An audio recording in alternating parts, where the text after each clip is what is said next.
Sorry, I put Councilman Blair on the spot.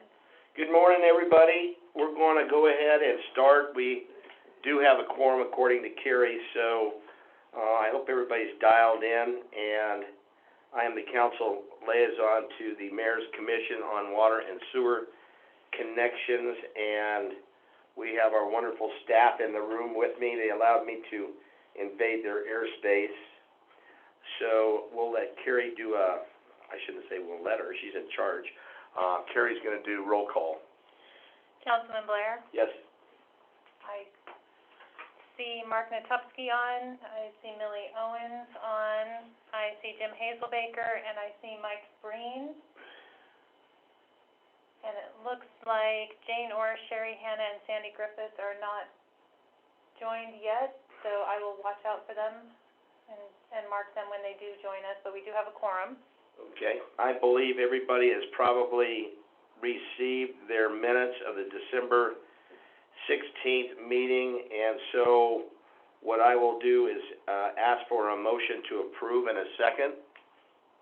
So Millie is raising her hand, and Mark Natupsky is raising his hand. Okay. Does that mean that they are saying yes or they want to talk? We'll find out. Okay. Millie, go ahead and unmute. Hi, Millie. Okay. Hi. We got the draft from Gwen, but I don't have the minutes. Oh, I think nobody received the minutes. Yeah. Apologies for that. That's okay. So we will move that to the next meeting. Thank you, Millie, for pointing that out. Mark Natupsky, is he one of, or he was? He was probably telling us the same thing. He lowered his hand. Okay, so I guess the first thing we're going to do then is go to the only item, which is item D, which is a draft policy review and discussion. That's probably going to be led by Gwen, or are you going to do that? Gwen, okay. Yep. So good morning, Councilman Blair and members of the commission.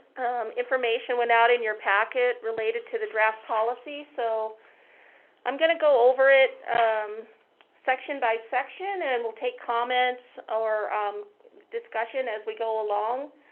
So if you want to speak, please raise your hand so that Carrie knows you have a comment to make. The draft policy was made up of a summary of staff research, discussions with the commission and members of the public since July of last year. The first section primarily outlines the missions and goals of the policy, which is to reduce the negative environmental impacts of septic systems on the streams and lakes in and around the city, as well as to decrease pumping impacts to the aquifer within the Prescott management area. We were fortunate enough to receive the results of a Upper Granite Creek Watershed Pollution Reduction Plan, which the city had been working on for about 5 years, which has to do with the impairments to the lakes and the creeks and the surrounding areas. This plan specifically identified E. coli, including human E. coli, and the nutrients that come with it, such as phosphorus and nitrogen. These pollutants exceed the total maximum daily load that the water body can withstand without impairing our waterways here in the Prescott area. One of the suggested ways to improve that was to eliminate the use of septic systems within the area. Within the plan, it identifies 4 priority levels, if you will. There's lower priorities, medium priorities, high priorities, and then finally essential priorities, which are the highest priority identified within the plan. And one of the essential priorities is they recommended enforcement of an ordinance that requires connection to sewer system when available, and all new development in septic tank areas. In addition to the reduction of environmental impacts, we also have a paragraph in here related to the recharge of effluent. As you know, the city operates and maintains a recharge facility at the Airport Water Reclamation Facility. This facility is permitted through the Arizona Department of Water Resources to recharge up to 12,000 acre-feet a year. Any effluent that is not sold for reuse purposes is recharged into the aquifer at this facility. The city does have an average rate of return from the recharge facility. In 2019, it was 63% citywide. That number fluctuates slightly from year to year, anywhere from 60% to about 65%. And of course, in the areas north of the city where we have newer construction, we do see higher rates of return there due to newer fixtures, native landscaping, and energy-efficient building codes. We know historically that homes that use septic systems bring little to no recharge back to the aquifer due to the volume of effluent that is discharged and the natural filtration process that occurs as part of the use of septic systems. That's the overview for Section 1 of the policy draft. Does anybody have any comments or thing they'd like to say? Okay. I don't see any hands. Do you, Carrie? No. All right. So not seeing any hands, we'll move on to Section... Oh, one hand. Okay. Millie, go ahead and unmute.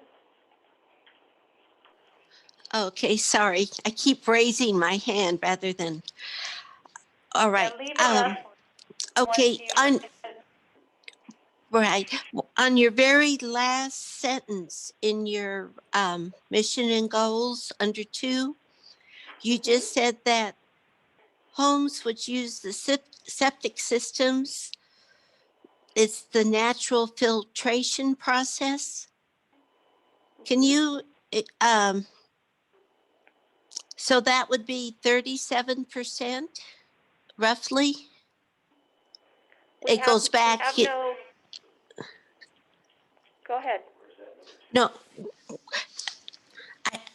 I thought 37%, or is that someone else's wells and systems? How I'm much sorry, is? are you?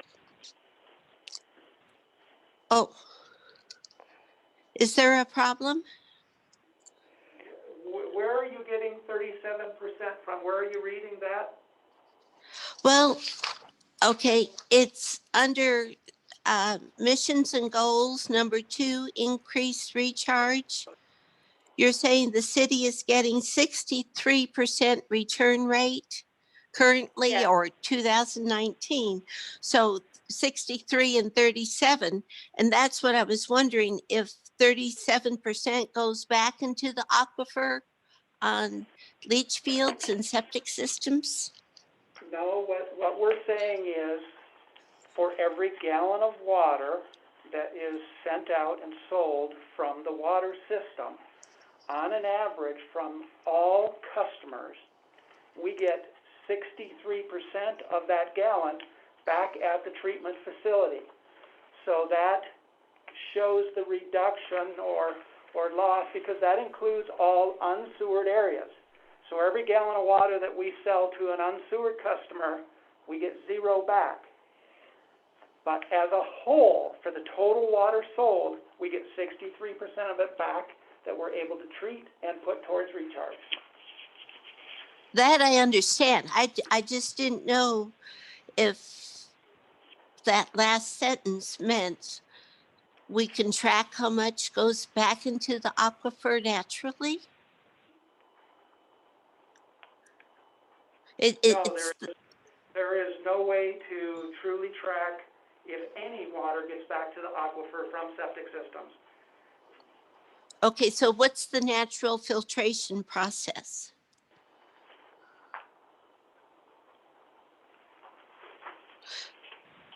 I just thought that's where the water goes back into the ground. This is our draft, so we will consider altering the verbiage.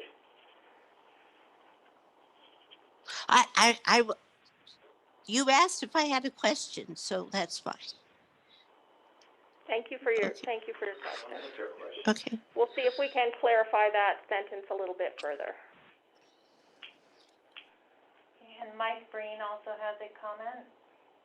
Mike, go ahead and unmute. I did. I was curious as to whether the Upper Granite Creek Watershed Pollution Reduction Plan evaluated how many new septic systems are added every year that are not on any system at all and are just added to the system. How many are we adding to the system if we're trying to take some out?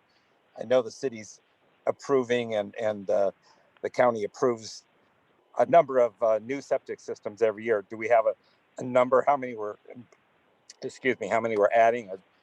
My data said we'd added about in 10 years 6,000. So I'm not sure if that's accurate or not. But if we're adding to the mix, how is subtracting? If we're adding faster than we're subtracting, how are we going to accomplish this goal? So the watershed pollution plan does not identify how many new septic tanks are added each year. It simply identifies pollutants in the waterways and ways to reduce those pollutants. We'll have to do some research to see how many new septic tanks are added each year, but keeping in mind that Yavapai County as a whole issues septic permits throughout the entire county, and we're talking about the city of Prescott and its surrounding area, we may be able to extrapolate that data, but until we request it, we wouldn't know. But we will look into that and see if we can, because it's a valid point. How many are we adding versus how many are we taking offline? Yeah, I had some preliminary data that there were 70,000 septic systems in Yavapai County that are all feeding into the aquifer. So if it's I don't see how Prescott can figure out how they're going to solve the problem with the aquifer if nobody else is.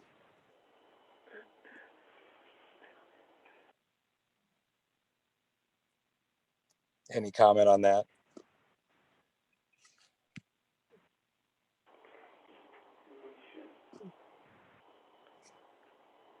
So I think you're interchanging the aquifer with the environmental impacts to the streams and creeks. The impacts are to the surface waters primarily, because through the filtration process, the water loses those pollutants as it makes its way back down to the aquifer. But the primary pollutant is to the streams and the creeks. So that if the septic systems aren't near the streams or creeks, how would they be polluting then? Somebody else want to answer that? I don't know that you would know that unless you had a recharge well next there, a regular well next to it. That report is available online, I believe. I think we Crow. use it now. Yes, Our watershed. Okay. the pollution, Available online. the pollution reduction plan is on our website. All right, I'll look at it. All right, so all these different areas you've identified, you're identifying as near waterways, someplace in the reports? We are identifying most of the unsewered areas near waterways. That is correct. That was in our first meeting in July, I believe. Right, I may not have seen that one. How close what do you consider close in terms of to a waterway? Because I live in Antelope Hills. I don't know a close waterway, but we're not near Granite Creek or anything. So. All right, we can take a look at that. We're going to do public comment at the end of the presentation. Okay, that's fine. I just trying to determine. I know I'm looking at the overall far-reaching goal and seeing how it impacts all the. Oh no, Mike, you're okay to make the comments. You're part of the committee, but people in the public, we're going to wait so we don't get the so to speak unhinged here or the wheels off the track, and let Gwen finish her presentation, and then people from the public can Well, ask I thought we were questions. going to go. I thought we were going section by section and making Yeah, we are. asking questions. Okay, all right. I'll wait. Thank you. Millie has one more comment. Millie, go ahead and unmute.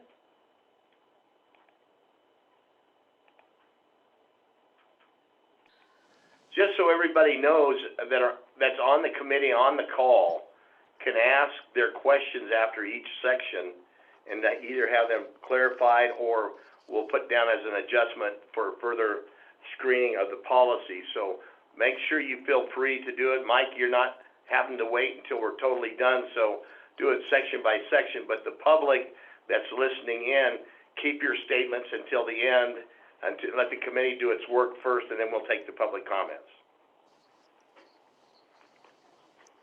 Millie, go ahead. Okay.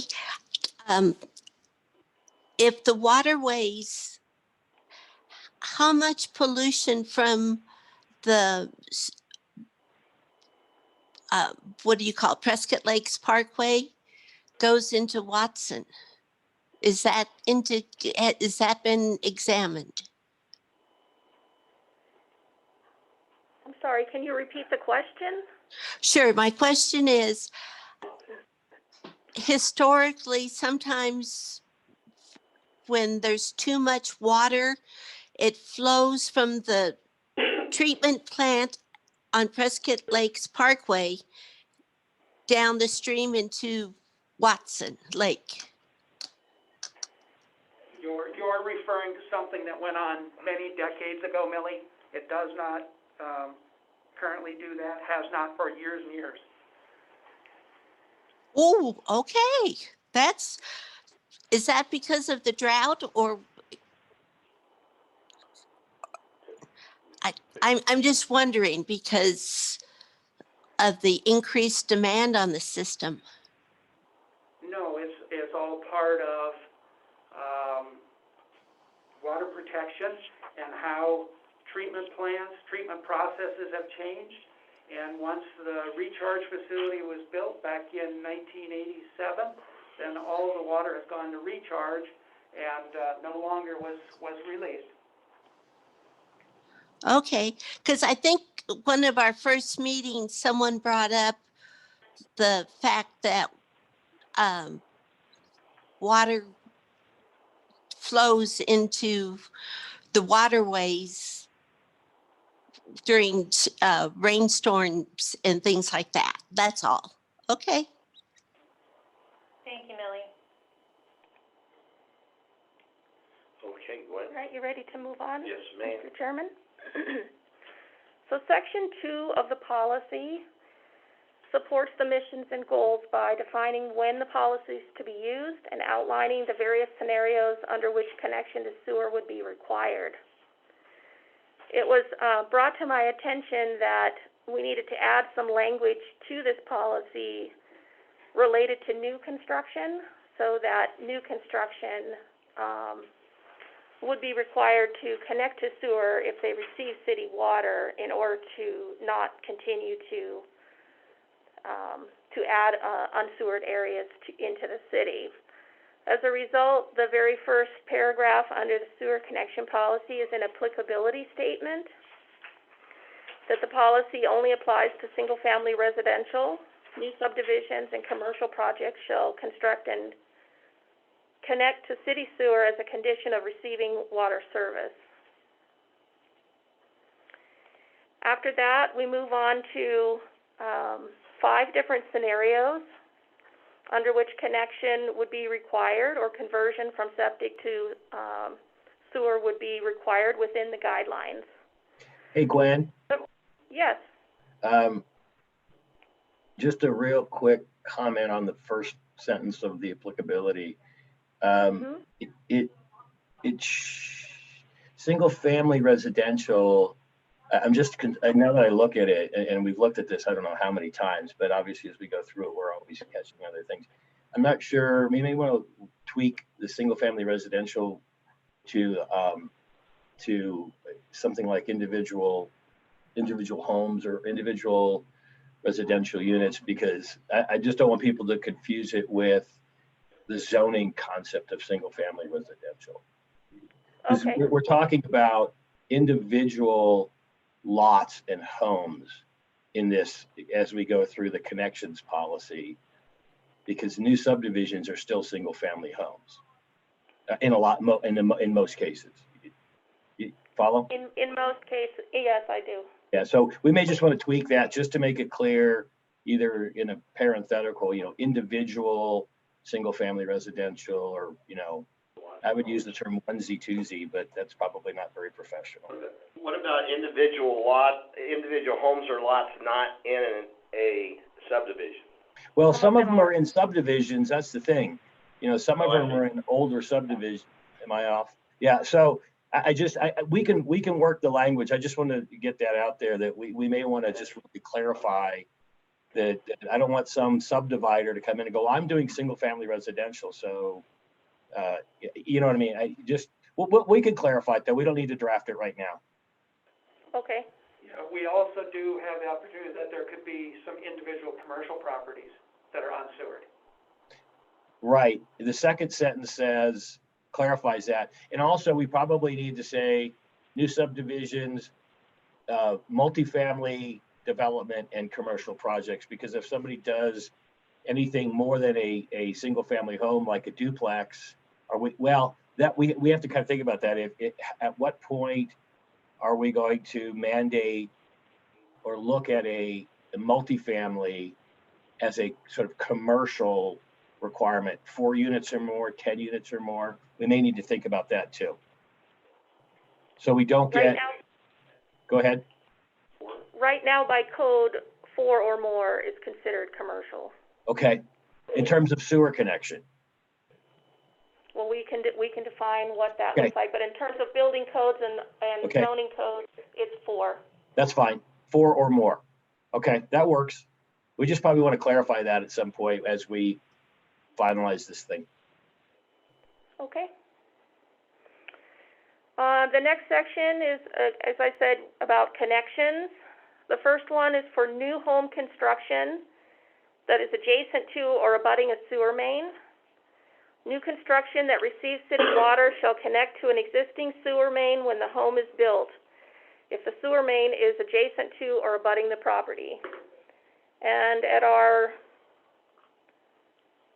August meeting, the commissioners unanimously agreed that this would be a policy statement in the new policy. Does anyone have any comments on the first one, new home construction adjacent to or abutting a sewer main? Millie, go ahead and unmute. Okay. My question regarded Mr. Palladini's statement. In our subdivision that I know of, which is Area 7, there are downstairs and upstairs where the downstairs is rented out. How do you catch single family homes or individual homes that serve multiple families under cover of the owner still lives there on the upper floor? And this is non-family members, just rental income to help with payments. So if there's one connection, Millie, it's one connection. However, there are other provisions in code where 1 and 2 dwelling units that are attached are still considered single family. But I think John Palladini is suggesting that we modify this language slightly to move away from the term single family and talk about individual dwelling units. And so we'll bring some revised language back at our next meeting. Thank you. So seeing no comments on number 1, I'll move to number 2. This policy statement is for new home construction that is not adjacent to or abutting a sewer main. If new home construction receiving city water is not adjacent to or abutting a sewer main, the property owner will be required to extend the sewer main and connect to it. At the request of the owner, a reimbursement district under city code can be created to recover additional cost. This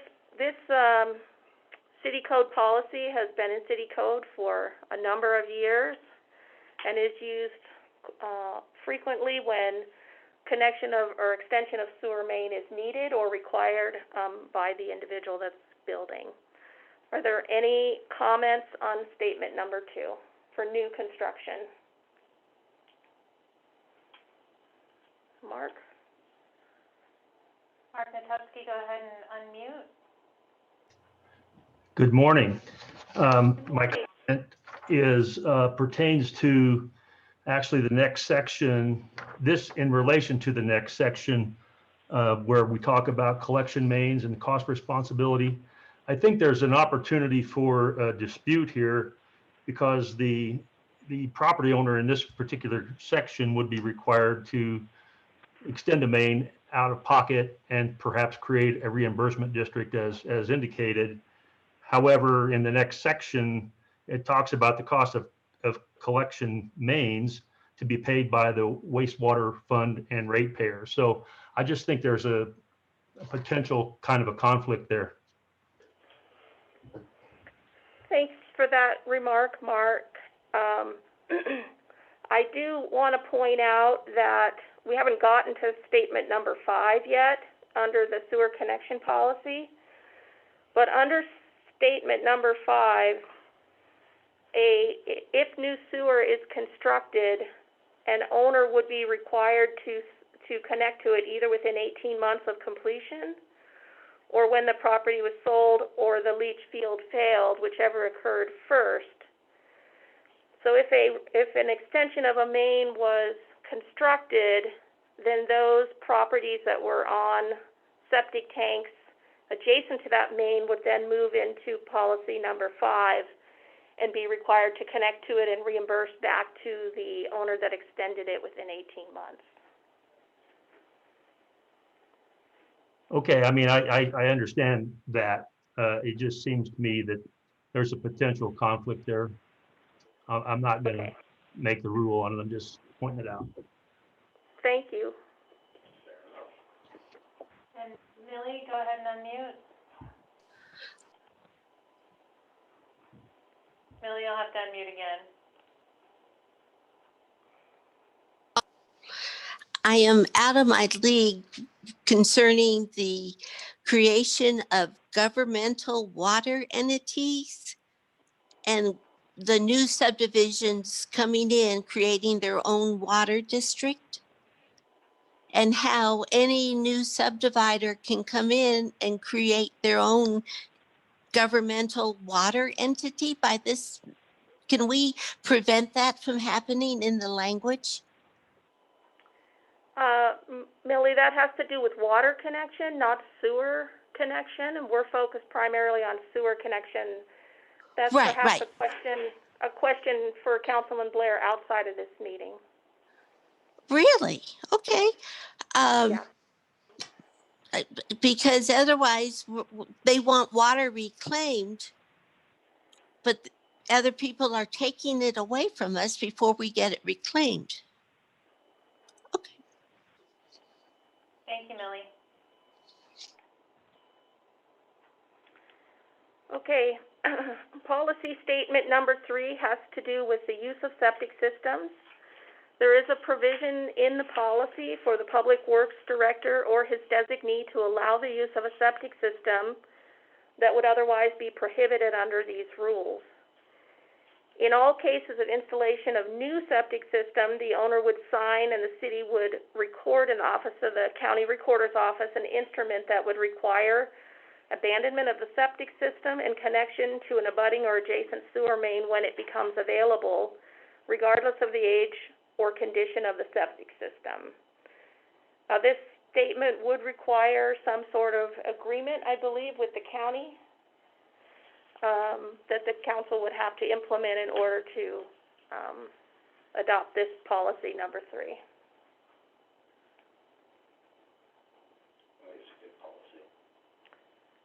I'm sorry, what was that? I said, I think it's a good policy. It gives the flexibility. It's just not a no.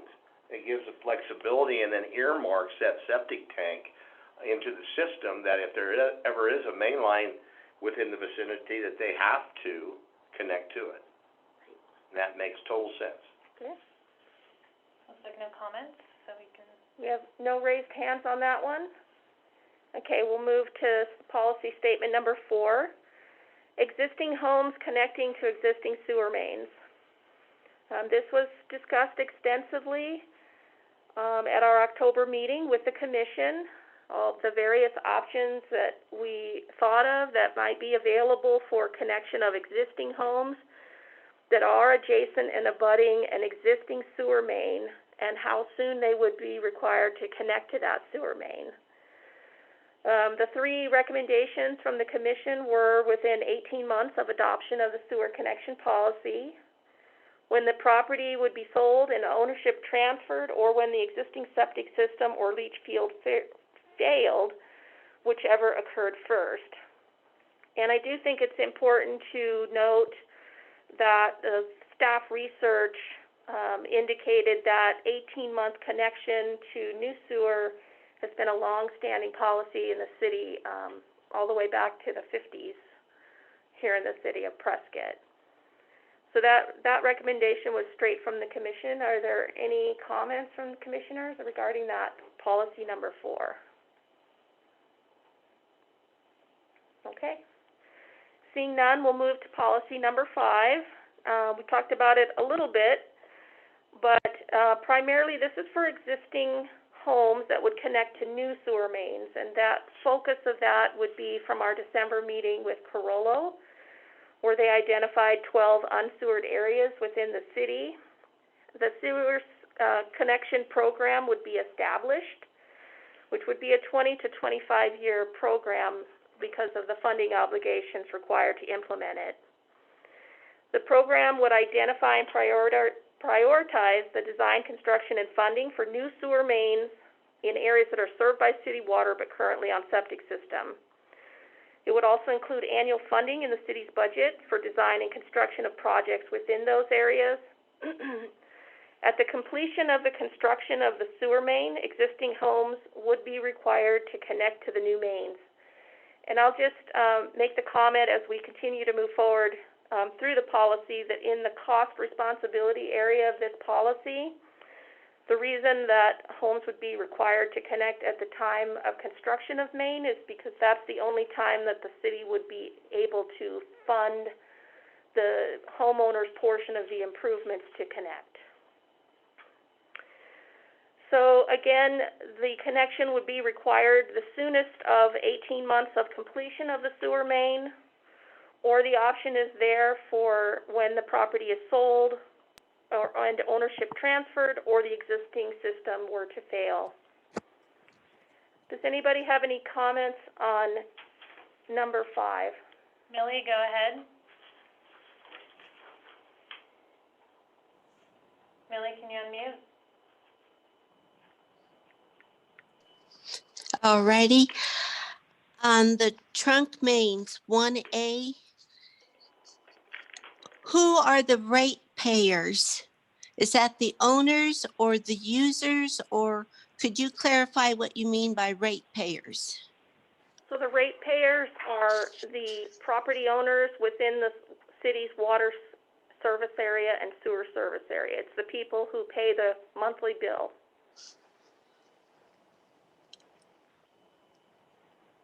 Okay, because I don't think that's one and the same in some areas.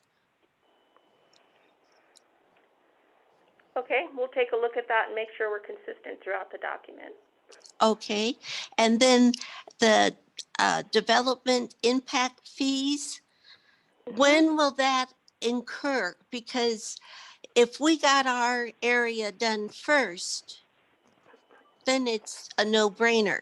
But if we have to wait to be part of the 20 to 25 year group, that is asinine.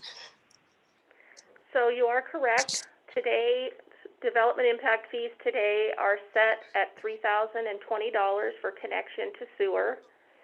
And every 5 years, the city, by state law, must update the development impact fee amount based on what's called an infrastructure improvement plan. And that improvement plan is based on new development and new growth in the city.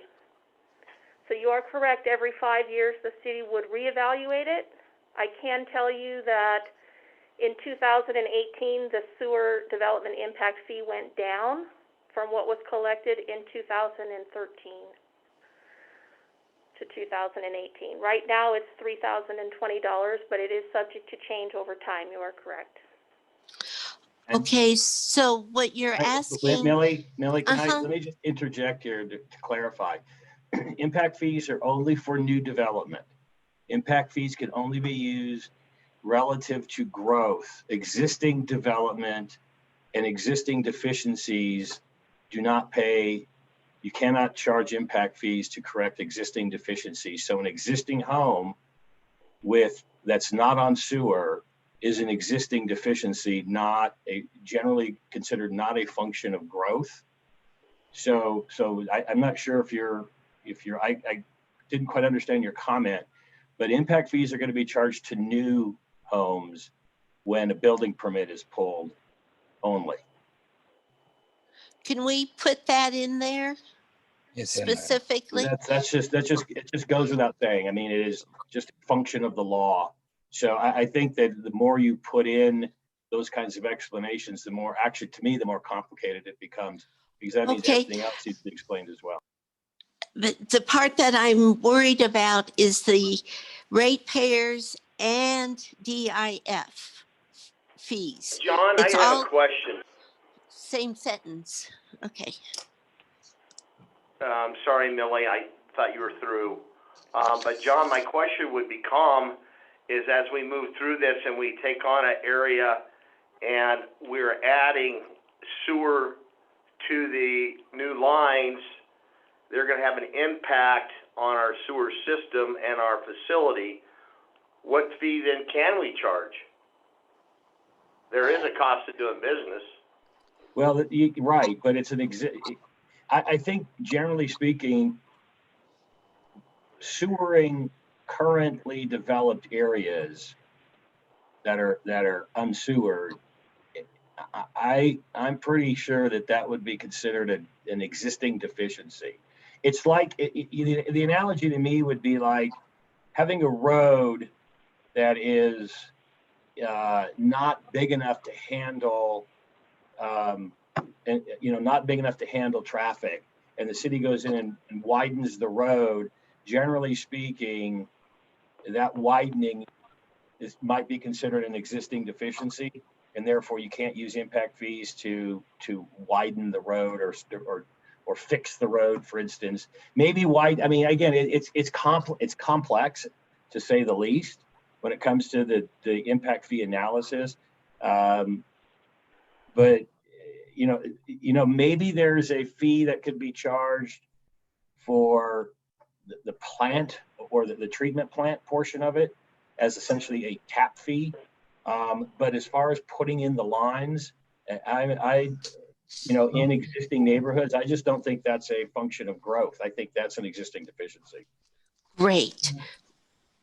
Councilman? I mean, no, that's actually not great, but that's just the law. No. Councilman Blair, may I clarify something? You go right ahead, sir, and if you'll get closer to your mic, it would be good. All right, can you hear me now? Yeah, your beautiful voice, I can hear it now. I think there might be some confusion. I think Mr. Palladini's comments are related to using impact fees to extend sewer mains into unsewered areas, as opposed to when a new home is put on the sewer, brought onto the sewer, it is a new connection, and they would be responsible to pay impact fees at that time. Well, Mark, wouldn't even go one step further, what we do now and have done for years. If it's a new connection, doesn't have to be a new home. If it's a new connection to the sewer, then that connection carries impact fee charge. Exactly. Yeah, exactly. Here's your problem, though. It's going to get, if they're paying for the sort of the tap fee for, or let me put it this way, if they're paying the tap fee, or there's existing lines in the street and they're essentially reimbursing for that, that's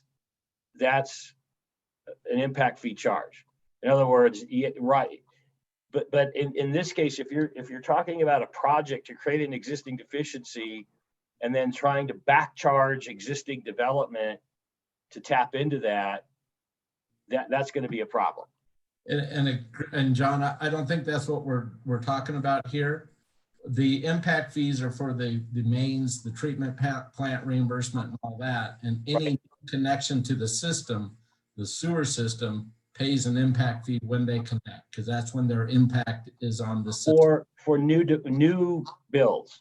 No, when they're a new connection onto the system, they pay a sewer impact. I just think I think there may be some Legal. issues in this context. I mean, but again, it'll have to be determined. We have to do this impact fee analysis to do that, for these particular areas. We'll probably have to get back. We'll probably have to get back into zones and things like that. No, we don't. The impact fee analysis is for the IIP that was adopted, which included the infrastructure needed to serve these homes. So as they come on the system, they would be responsible for the impact fee. Well, we can talk about it offline. Okay. That's probably a good thing. Can I raise my hand? Millie, you're still open, Millie, go ahead. Okay. This goes back to Steve Blair's proposal that we charge an extra amount of money for water if we're not on sewer. Because that to me is an existing deficiency, and we shouldn't, as a committee, get involved in that if we're just on septic. Okay, we're gonna move to, I think Mike Breen has his hand up. Yes, I did. Let me unmute here to close. You're We good, can Mike. hear you, Mike. Okay. We can hear All you. right. Yeah, obviously item 5 is the big item because it's where all the money is. Right. $80 million. I'm trying to wrap my head around this 18-month historic policy. Did that historic policy, was that based on when sewers got out to areas, or was this ever the same case because where sewers were built in and then citizens were required to pay? Did that ever happen on an 18-month basis? And I heard something to the effect that only at the moment of installation and not 18 months out would people have to make a decision in order to get financing. Is that because I see 3 scenarios and none of them say immediate connection or else, basically. Well, we haven't gotten to the cost responsibility part of the policy yet, Mike. But well, so one of the choices there under that should be immediate connection, because that you're saying within 18 months, that means the within 18 months could be, but if you did it a month down the road, that wouldn't preferably immediately. But the other question, I guess, related to that is the historic reference I've seen across the country that as these projects are coming in now in this era, and I mentioned it at the time, is a lot of them are not requiring, and Chino did the same thing, Chino Valley, they weren't requiring people to hook up unless their system failed. That was the requirement. You didn't have to hook up unless you had a septic system fail. And we don't have anywhere near that. We're requiring everybody to hook up, spend money, even if their system's working. And across the country, I've seen it the other way around, where they're basing the connection if your septic system fails. And now you're matching costs between adding a new septic system or connecting. Then it is kind of an equal choice, because you're going to have to spend money. Whereas in this case, people who have septic systems they may have just installed that are perfectly fine are still going to be required to hook up based on policy 5. Mike, let's go back and go, the original statement of this commission is to take septic systems off the system. Now, that's why we're here, that's why everybody's on this committee, and we can't keep going back and saying, what if? Either we're gonna do this or we're not, and when the systems are available by the city, then there's gotta be a statement that you hook up to it. That's the whole reason why we're putting them in. Yeah, So, except that if the septic system is working, the you eventually all septic systems would fail, and then you would hook up, as opposed to, yeah, I don't care if your systems, your car's running fine, but you're gonna have to buy a new car, even though, much more expensive than the one you're driving, because we're telling you need a new car, even though your old one's running. It's kind of like. Here's what the problem is, Mike, from my standpoint, and it's only me, is the fact that I've talked to several septic pumpers and people that install alternative systems. When you're out there and it's in the ground, you have no way to tell whether that system's actually, quote unquote, working or it's failed. Those leach lines could be in fractured rock and it could work for 70 years, but you're still putting the nitrates and the sulfates and stuff in the creek bed. So the question becomes, either we have a defined time where you hook up or we don't. That's the bottom line of this commission. And we have a comment from Jim Hazelbaker as well. Jim, go ahead and unmute. I just have a question. And going back to Mr. Palladini. There are a couple of lots up here where I live. And you're saying, I want to make sure I'm getting this right. You're saying if that sewer system comes down through here, the people up here in North Prescott do not have to pay an impact fee, correct? No, not correct. Yeah, Okay. we're gonna do more research on that. Well, what I was going to say is, if that sewer system comes down through here and somebody decides to build on one of these vacant lots, would they be charged an impact fee to hook up to that sewer system? Yes, they would. What I'm saying is that the complexity of impact fees is such that is for an existing home. Right. To connect. Right. Now, remember, look, there are two pieces of the impact fee. There's the treatment plant element. Basically, you're buying capacity or paying for capacity at the plant, and you're also paying for infrastructure. Right.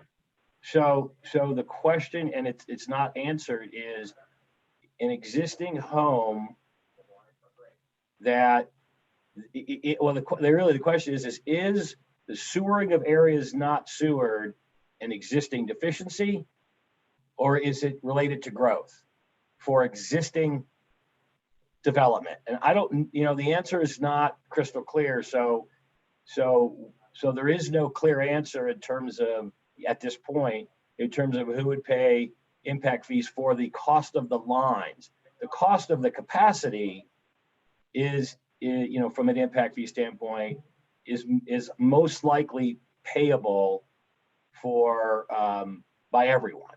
It's the question is, are we correcting deficiencies by installing lines, or is this growth related? And that's something we need to look into in terms of whether we can legally charge that portion of the impact fee to connect a sewer on a existing development. But that's not answered yet.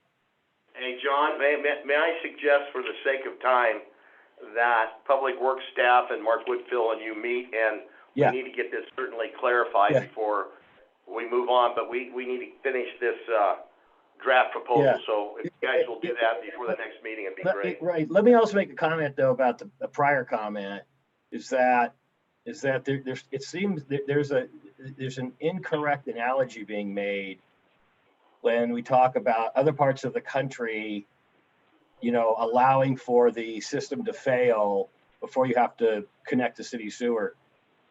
Other parts of the country use surface water and other types of assets for municipal water service, whereas the city uses groundwater. And so the function of replacing or connecting to city sewer in lieu of septic tanks is not strictly an environmental or pollution function, it's a recharge issue.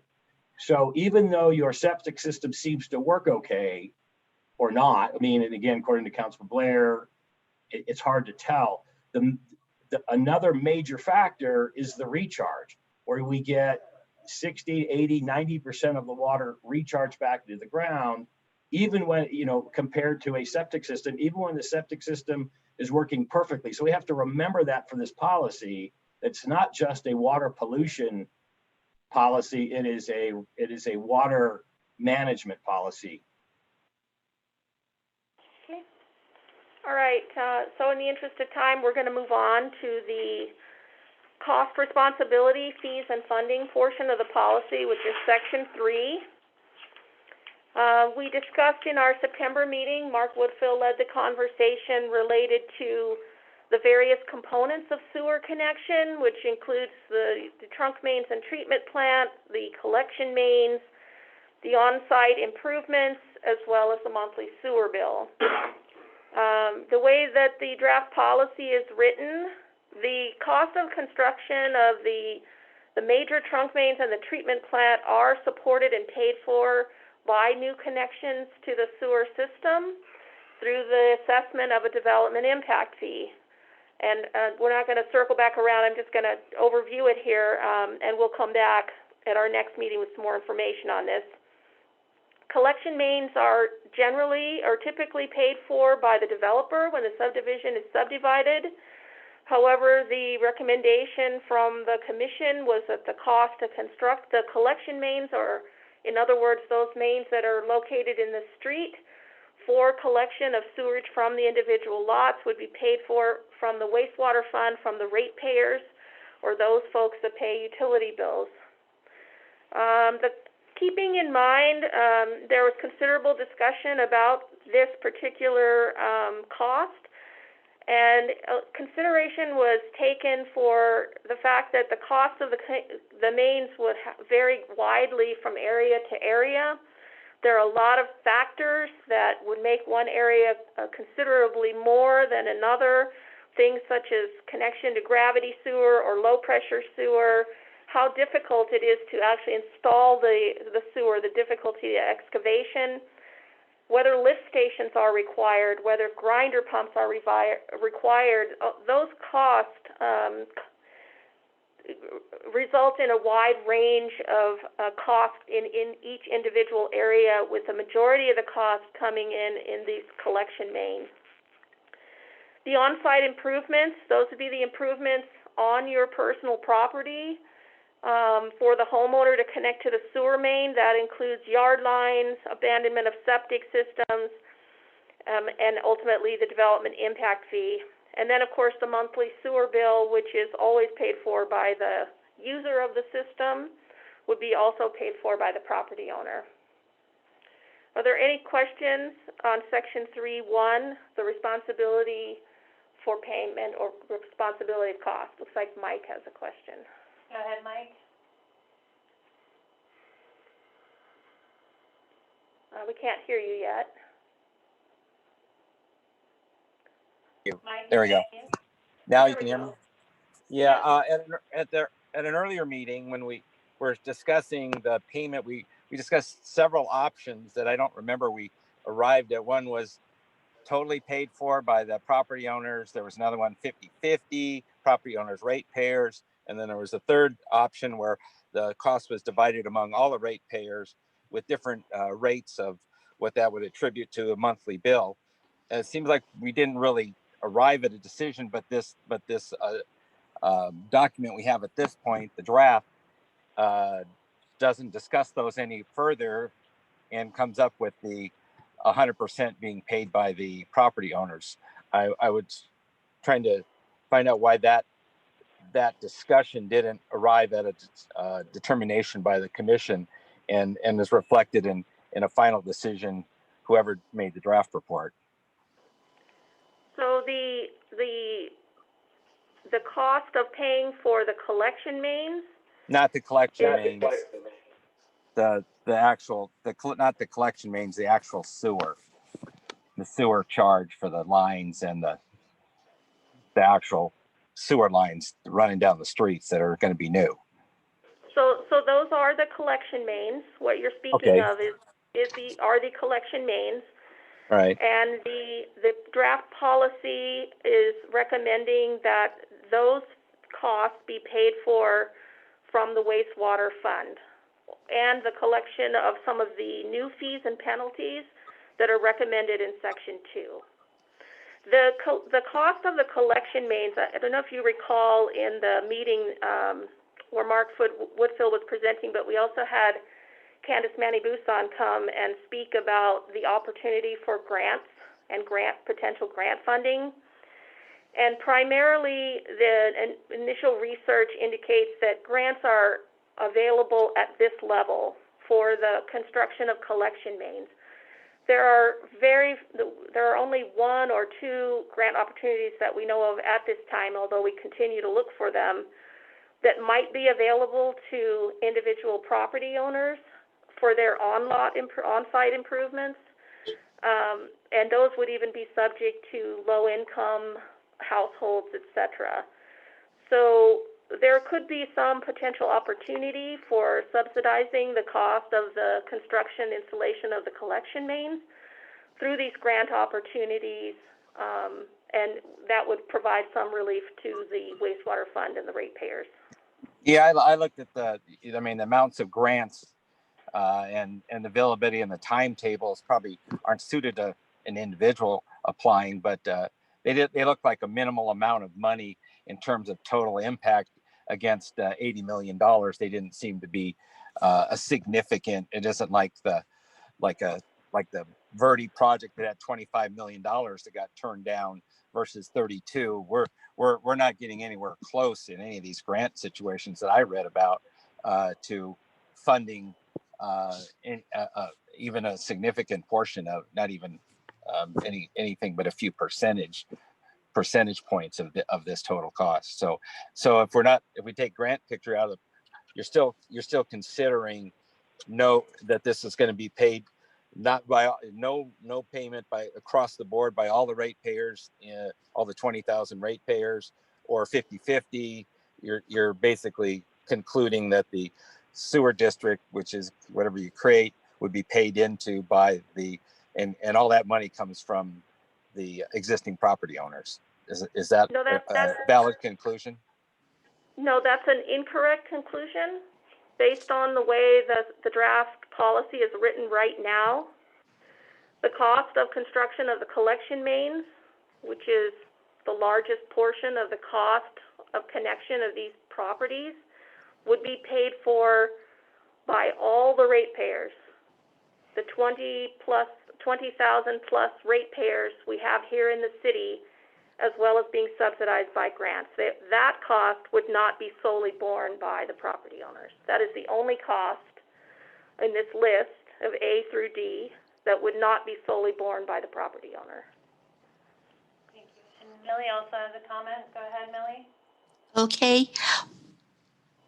When the whole city benefits because of the pollution of the creeks by having the unsecured connected septic systems, why doesn't the whole city, like the attorney said, share the cost of the infrastructure? The entire city is benefiting from correcting the issue. So I'm not sure I said that, but go ahead and answer. Yeah, it's the same answer, Millie, that I just answered for Mike. The majority of the cost that will be incurred in each area is as a result of the installation of the collection mains.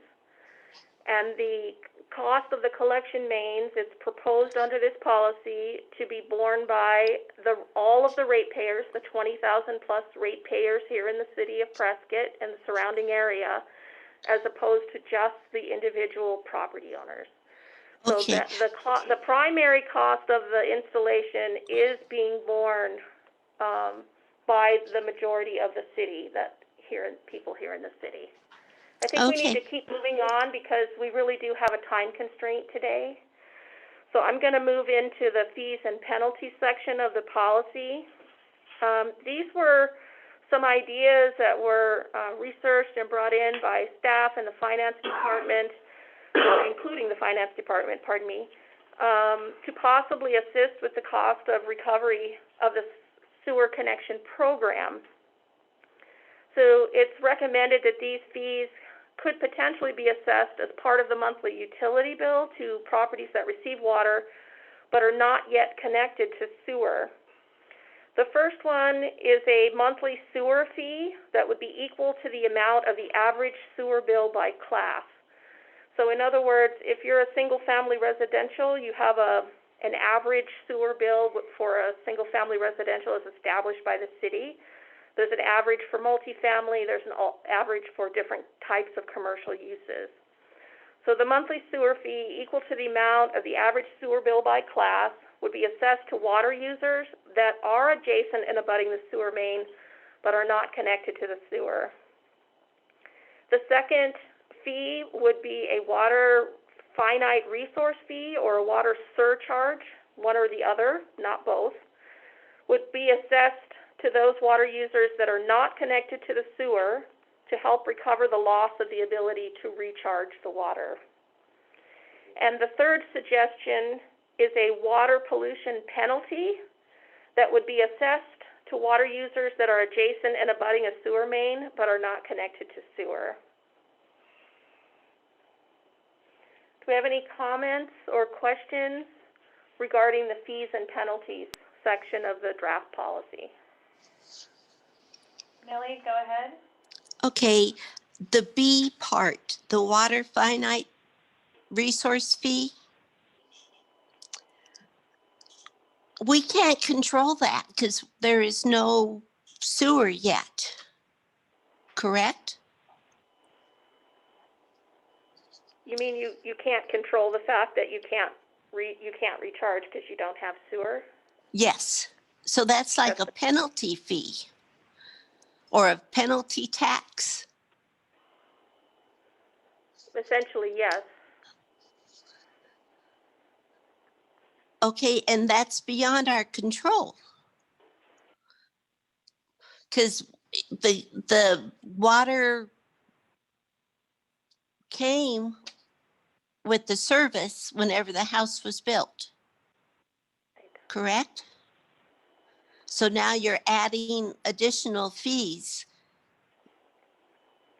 So these are suggested fees. If it's not the commission's desire to move any of these suggested fees forward, then that's the purpose of our meeting here today.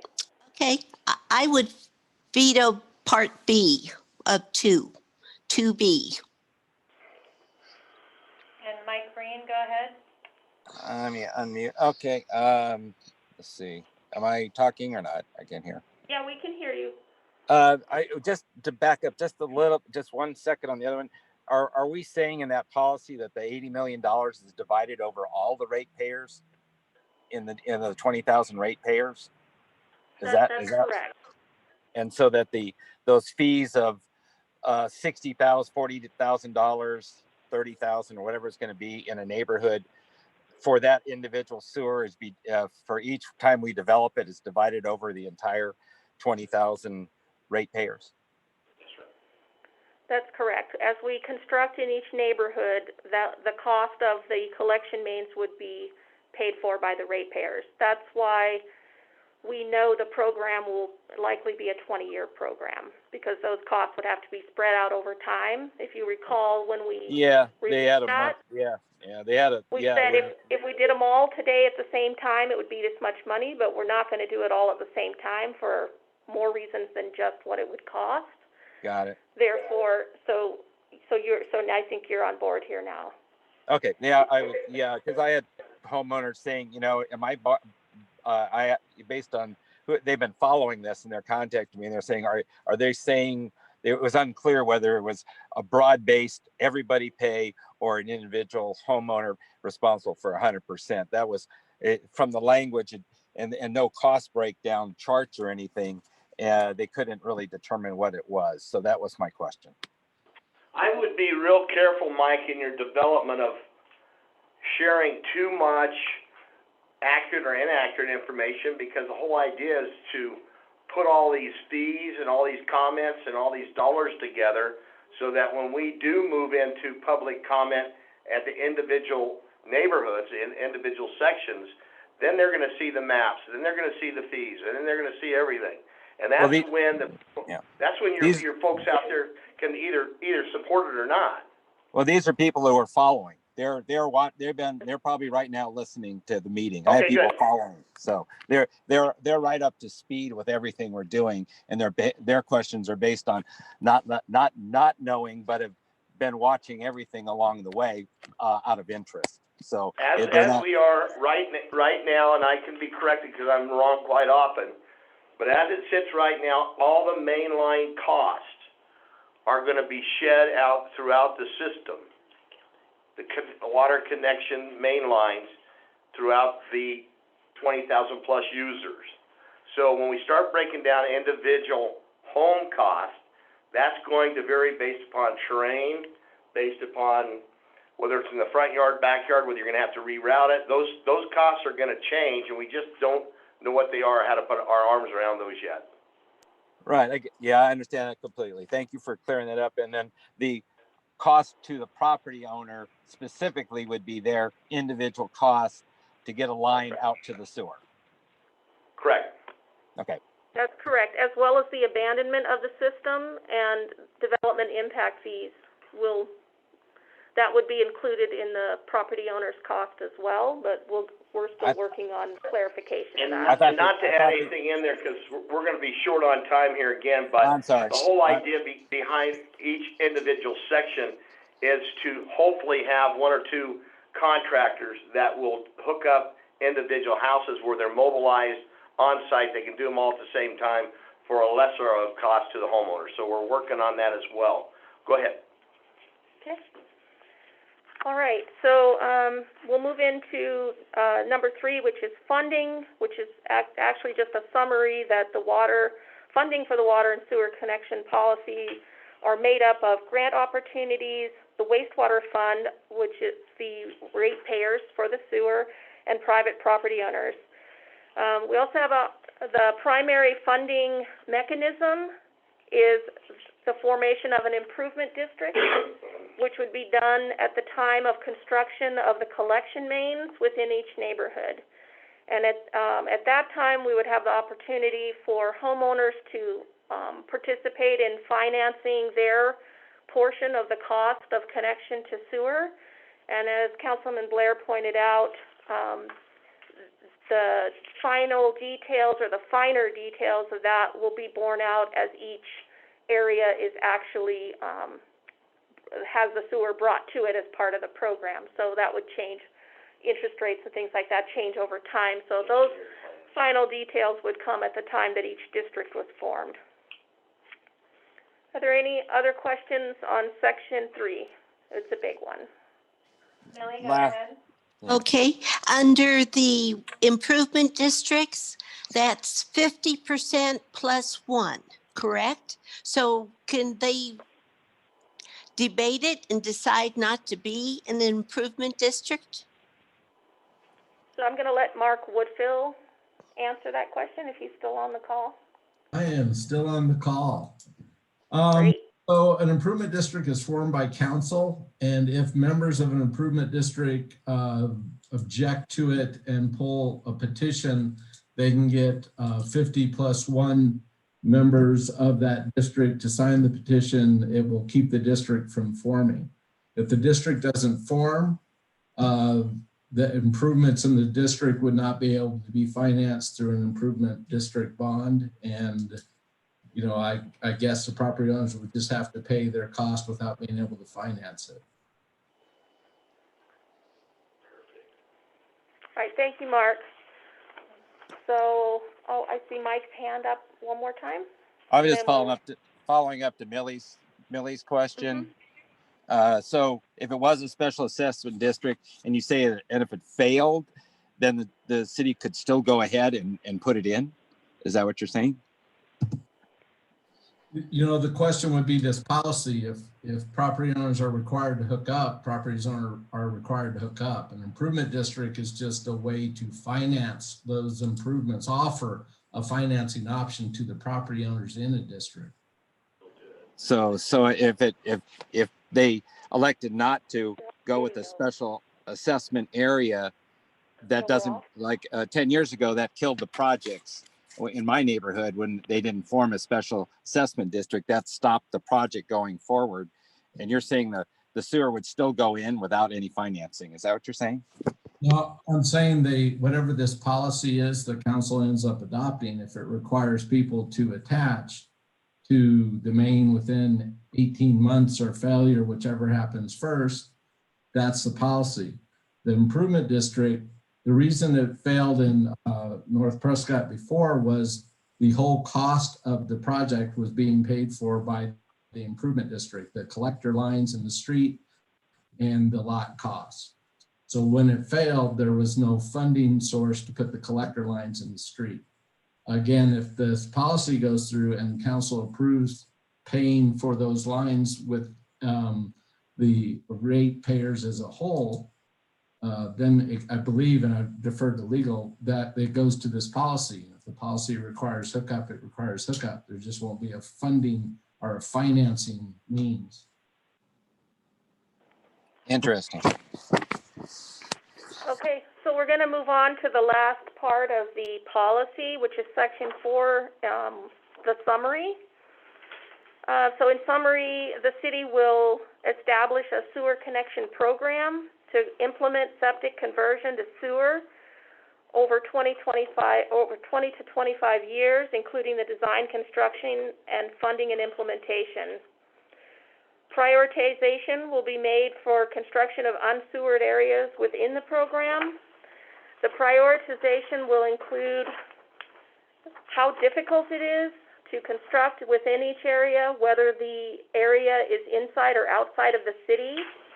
We'll also be taking into consideration whether we can coordinate installation of sewer with other city projects that may be going on, such as water main replacement or street reconstruction. The number of septic systems that can be removed from an area will be a high priority, as well as benefits to the watershed, how much recharge can be achieved, and also the cost. Future septic system approvals should be minimal in order to keep ADEQ and Clean Water Act compliance within the service area. So therefore, future septics would not be permitted for new subdivisions or commercial projects, as we discussed earlier. Financial hardships shall not be used as a basis for not connecting to sewer. As I mentioned earlier, there are a couple of individual grant opportunities, such as CDBG, which are available to low-income households, which we will attempt to utilize as we go from neighborhood to neighborhood. A cooperative agreement with Yavapai County Environmental Services related to the issuance of septic permits will be needed to enforce the sewer connection policy. And finally, we wrap up back with the mission and the goal, which is the conversion of septic systems for water customers on septics within the city sewer water service area has been identified as an essential priority for the community in order to maintain quality of life, reduction of pollutants, and increased recharge to the aquifer. Are there any questions or comments on the summary? Okay. We have a couple of minutes for public comments, if you want to take public comments, Chairman. Go right ahead. Peter Krupnik, I'm going to allow you to speak. You have 3 minutes. In the interest of time, I will mute you at the 3-minute mark. Am I on? You are. We can hear you. Councilman Blair, good morning to you and all the members of the committee. Good morning, Peter. Couple of quick comments. Many of the councilors in the past have believed that growth should pay for growth. That's all I'll say on that issue, but that does not seem to be applied as I've heard here. The other issue, the big question I have is, this document is still draft. Does it apply to the Stringfield agreement, or is that being handled there? In other words, will Stringfield be required to put in sewers system from the beginning? So the Stringfield Ranch project is required to connect to sewer as part of their water improvement district. It is a requirement that every home that receives water connects to the city sewer system. Thank you. one other quickie comment, there was a, Flagstaff has a program going in which they're looking at their recharge facilities, and they're paying a consultant to put dye into them, and they'll be doing dye tracing. So the question that came up earlier that Craig sort of said, we don't know where it's going or how much is going in, can be determined by doing some dye tracing. That's it for this morning. Thank you all. Thank you. And Tower Mechanic, you have 3 minutes. Go ahead and unmute.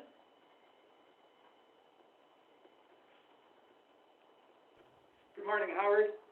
Okay, good morning. And one thing I'd like to see is if the public can see documents like the Corolla report, like the document from today. If we could have seen it, if it was posted with the agenda, that would help the public understand what's going on, and we could refer to the documents. Also, in studying the sewer impact fee, I know we're going to look, the staff's going to look at that. If there are two components, I think the city's probably going to need to have a separate study, because right now there's only one sewer impact fee, and I don't think the city could charge part of an impact fee based on being two components. The other thing I wanted to mention is that last meeting, and I want to state that this project is done primarily for environmental purposes, but there's a large cost involved. And I had brought up the fact last meeting that there was a large cost based on the amount of water coming in compared to what water would cost on if we purchased it. And it's a rather secret market in the irrigation credits, but I just wanted to mention, because Mr. Palladini had some questions about my numbers. I did check, and last week Chino Valley Town Council voted to approve 375 acre feet of credits. It comes out to $240 per credit, which is about $24,000 for a 100-year supply of 1 acre foot of water. And I also talked to another person who just found out who had some water for sale, and it was at $25,800 for a 100-year supply. So this is a large multiple over, I mean, the cost the city is talking about of obtaining water through sewer expansion is a large a multiple of this number. We talked about different numbers. I just want to present that. If somebody else wants to say if it's 10 or 15 times, the city's paying 10 or 15 times what the market is for water. I'm just saying that's not something to advertise this program as, buying water or getting water as a result. It's a very minor aspect, has to be considered a very minor aspect because of the high cost. Howard, I'm sorry, but that's 3 minutes. Okay, thank you, Howard. Anybody else out there with their hand up? No, we have no further comments, Councilman. I guess Howard's point's well taken when it comes to almost 500 acre feet of water at that multiplier that he was using. That's not the sole reason why we're doing it. It's to make the aquifer healthy and also to take out the pollutants from the creeks and the lakes. So that should always be our main focus. And then whatever we get in return after that's just a bonus. So anyhow, if there's nobody else out there, do you have anything else to add, staff? Nope. We will meet again. Thank you, everybody, for being there. Have a good day.